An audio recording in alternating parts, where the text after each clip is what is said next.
Hello everyone and welcome back to IMO Reviews, and today we are discussing The Substance. Demi Moore plays Elizabeth Sparkle, a Hollywood star who hosts a morning fitness TV show. Management want to replace her with somebody younger and prettier. That is until she's offered the opportunity to take the substance. And that's all I'm going to tell you. The trailer doesn't give too much away. I'm not going to give you anything the trailer doesn't give you. I was very excited to see this. It looked unique and quirky and different. I thought the trailer was really attention grabbing. And I can gladly say that it absolutely lived up to the hype and expectation. Let me make one thing clear. The Substance is freaking insane. And I loved it. This was right up my weird and wonderful alley. For starters, I thought the performances all round were brilliant. This is possibly Demi Moore's best ever performance. She is so committed to this role and it really works. Quaid was excellent as well for the small part that he has, and it was so nice to see him doing a good role that really gives him something to do, because the last time I saw him was his very odd and weird cameo in the movie Strays.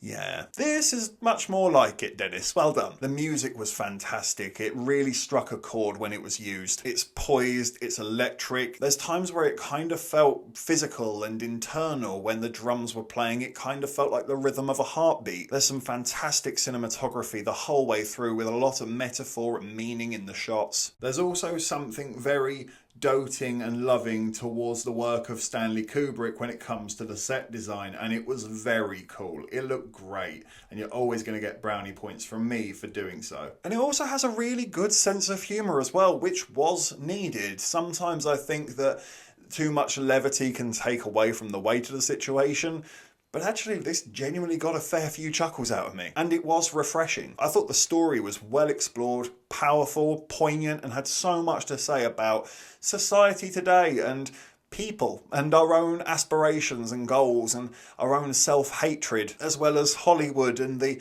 machine of picking somebody up just to spit them back out 5 minutes later. It could have played it really generic and quite cliche, but actually I think they managed to go a level deeper and get a little bit more out of that, whilst delivering an important message along the way. Practical effects are outstanding. It is genuinely toe-curling and squeamish at times, and there are just zero barriers into the world of insanity. This thing drove clean off the cliff and straight into La La Land, and it had a good time in the process. And as baffled and stunned and shocked as I was, my morbid curiosity and enjoyment made me more than happy to stick along for the ride. Now, I must admit, as much as I've sung this movie's praises, I do have one or two issues with the film, but I must admit they're very small issues. Issues that I even kind of understand the decision making behind that choice. I just don't personally love it. So these gripes I'm about to mention, they really are just sort of quite throwaway, to be honest with you, but they're worth mentioning. There are some strange editing choices in the film at times. It only happens 2 or 3 times in the movie,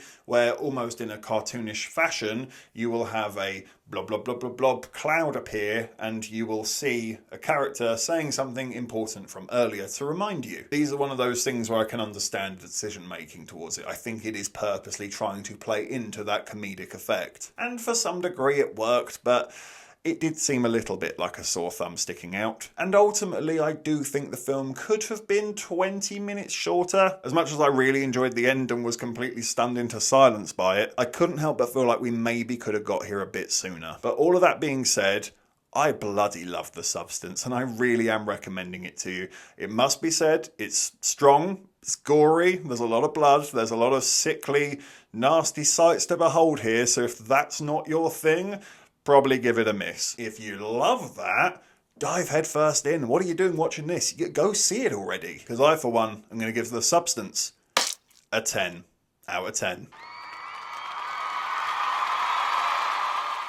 Thank you for watching this review. Please be sure to hit that like button and hit the subscribe button if you haven't already, and please do hit the comment section as well.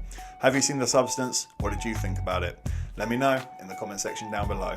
And of course, if you haven't had enough of this crazy ginger, you can always click on these suggested videos right here and get yourself lost in an IMO wormhole. But if not, take care and I look forward to seeing you on the next review.